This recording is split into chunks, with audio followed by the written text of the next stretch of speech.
आमच्या हक्काचं लेखन व माय मग कुणी नाही केलं भलं व माय अग दिल्लीचं दालन फुलं व माय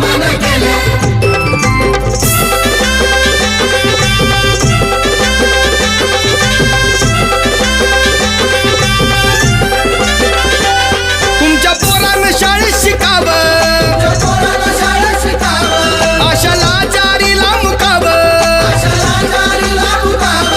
असं